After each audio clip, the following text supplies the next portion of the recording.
Bom, seguimos por aqui falando agora sobre o pedido de quebra de sigilo bancário e fiscal do filho do presidente Lula na CPMI do INSS. Com o vice-presidente da comissão, deputado Duarte Júnior, do PSB do Maranhão. Deputado, boa noite, bem-vindo, tudo bem?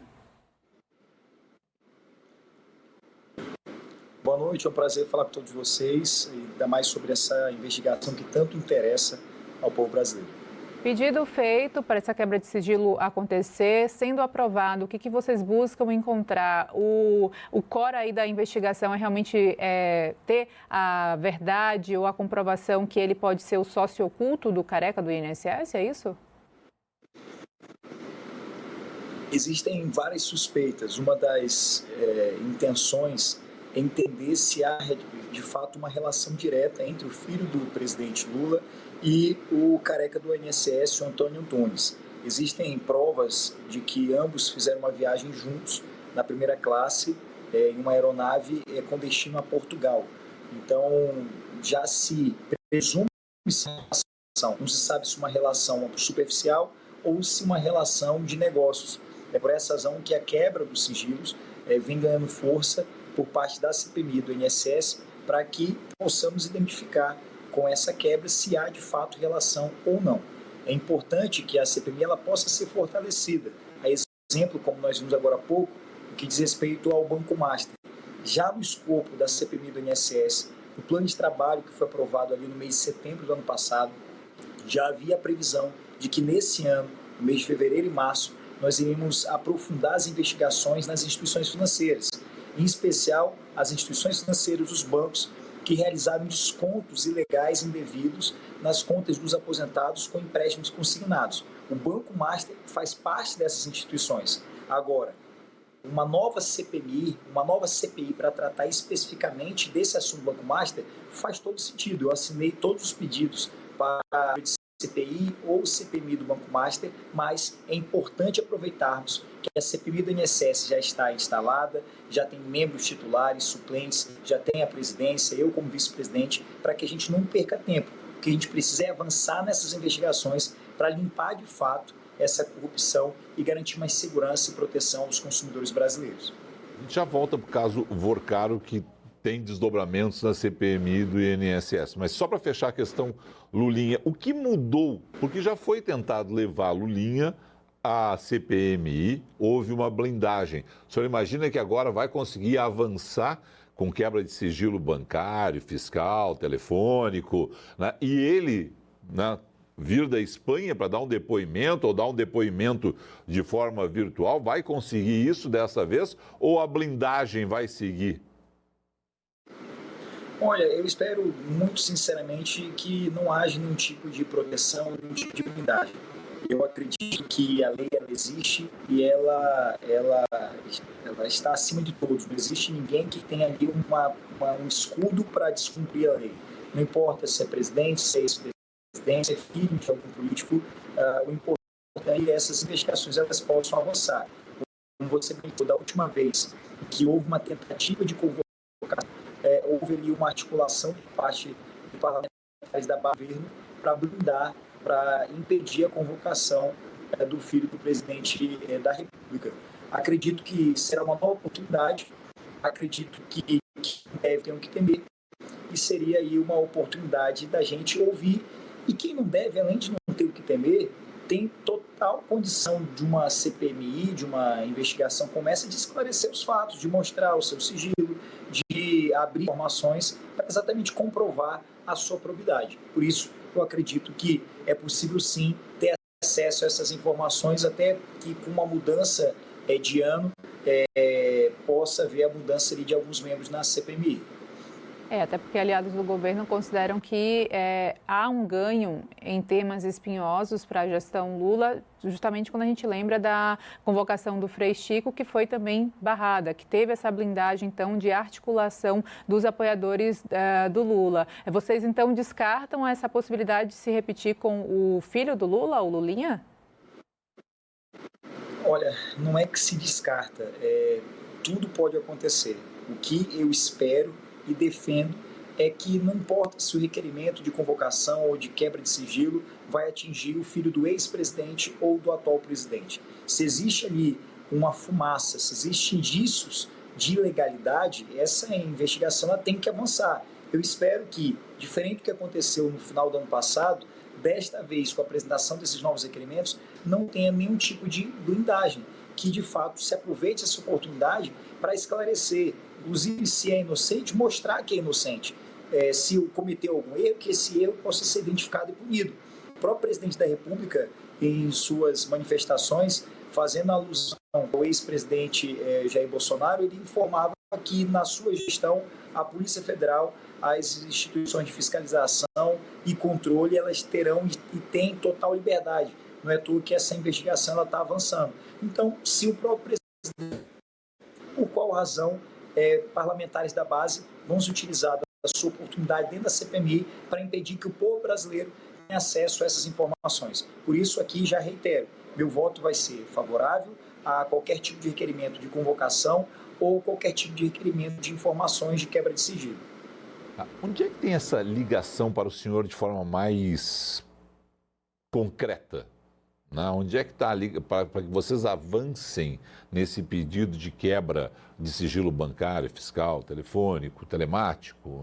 Onde é que está essa ligação? Olha, Felipe, aqui tem uma ligação que a gente tem que investigar mais. É simplesmente no fato de eles serem viajados juntos, tem outras coisas que já foram aprofundadas e a gente não sabe ainda ou não está explorando da devida maneira, porque, afinal de contas, quem é do governo diz o seguinte, olha, querem uma personificação, querem um personagem ligado ao presidente Lula para causar desgaste ao presidente Lula. O que realmente liga? Qual é o fato, nesse momento, que leva vocês a pensarem nessa quebra de sigilo de Lulinha? Olha, quando a gente fala do escândalo do INSS, alguns que são na direita tentam alegar que o escândalo da fraude do INSS começou na esquerda. Quem é da esquerda diz que não, que começou no governo Bolsonaro. A verdade sobre esses fatos é a seguinte, que esse não é um problema oriundo da esquerda nem da direita. É um problema que começou no governo do Michel Temer, logo após a aprovação da reforma trabalhista. Quando a reforma trabalhista ela foi aprovada, acabaram os descontos em conta dos empregados. E aí começou a surgir, acabaram com o desconto sindical e começaram a surgir com descontos associativos. Foi uma forma de realizar o desconto. Com os descontos associativos é que a INSS ela se originou e se solidificou e se proliferou, avançando por todo o governo do ex-presidente Jair Bolsonaro e passando pelo governo do atual presidente Lula. Então, essa fraude, ela perpassa por vários governos. Tu me questiona, Duarte, qual é a relação direta com o filho do presidente? Não há dúvida de que esse escândalo, essa corrupção, ela encontrou força em personagens políticos.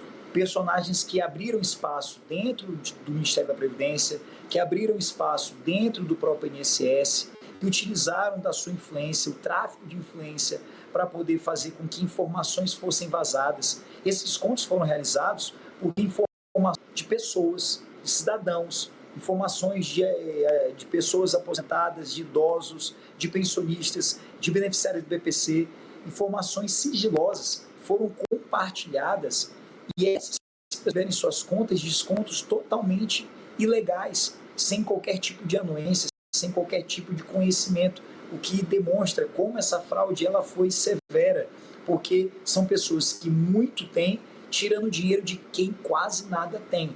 Então, há sim uma relação que se sinaliza de que o filho do presidente teria ali facilitado algumas informações. Tem personagens que são líderes da base de vários governos, seja do atual, seja do anterior, que também praticaram ali uma certa influência, e é por essa razão, com base nesses indícios, que se apresentam esses requerimentos de informações.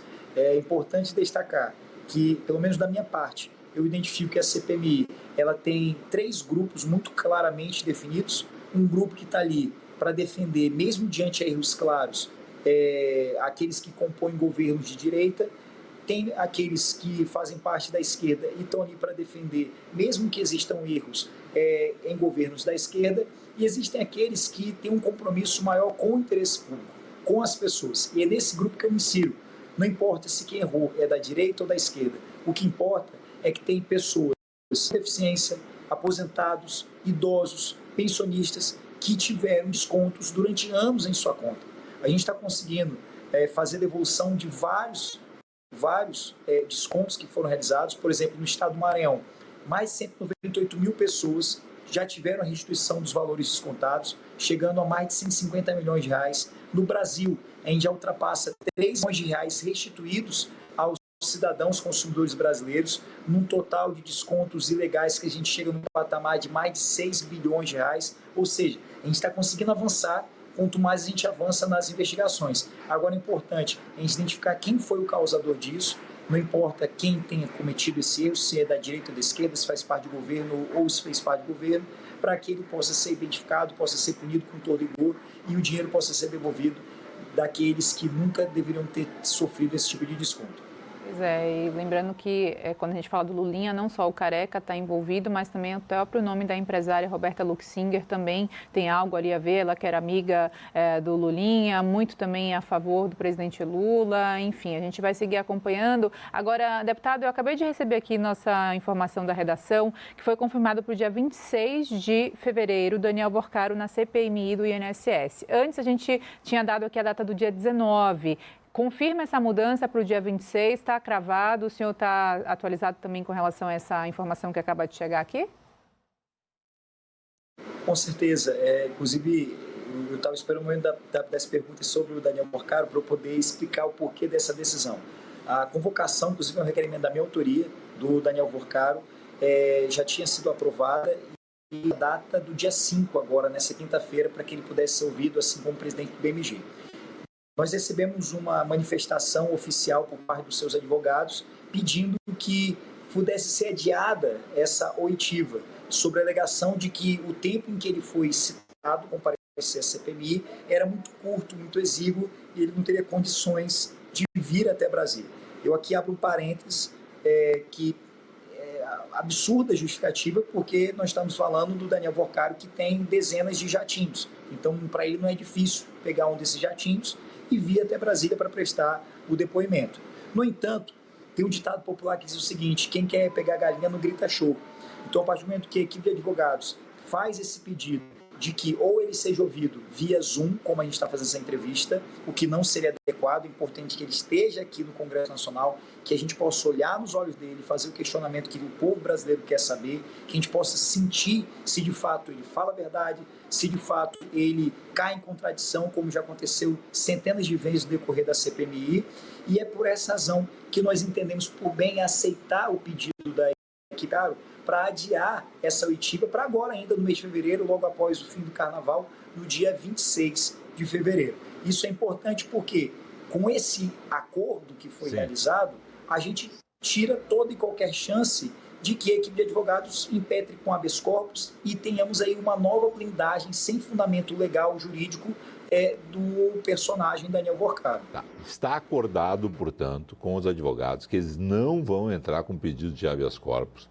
E aí, Daniel Vorcaro deve responder as perguntas, isso está acordado, olha, porque a gente sabe que tem o direito constitucional das pessoas de não produzirem provas contra elas. Qual é a expectativa para o que ele fale? E uma outra pergunta só, a respeito do encontro hoje também com o ministro Dias Toffoli, né?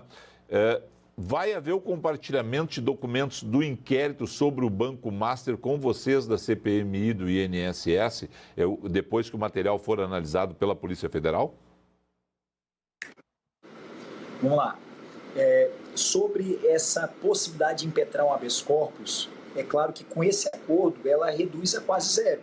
Mas a gente está lidando com pessoas em que eu não confio. Não é uma relação assim de extrema confiança, não há um histórico ético. A gente está falando de pessoas que têm grandes evidências, provas de que cometeram crimes dos mais graves contra pessoas que têm vulnerabilidade extrema.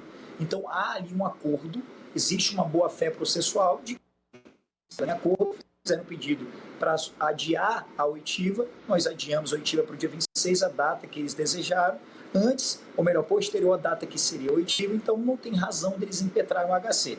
Sobre o direito constitucional de não constituir prova contra si, de permanecer calado, e aqui eu falo como advogado, constitucional, independe de impetrar o habeas corpus. Toda e qualquer pessoa não é obrigada a constituir prova contra si. Tem o direito constitucional de permanecer calado. Então, independente de impetrar um HC, ele pode ali permanecer calado diante de um questionamento que ele entenda que lhe autoincrimina.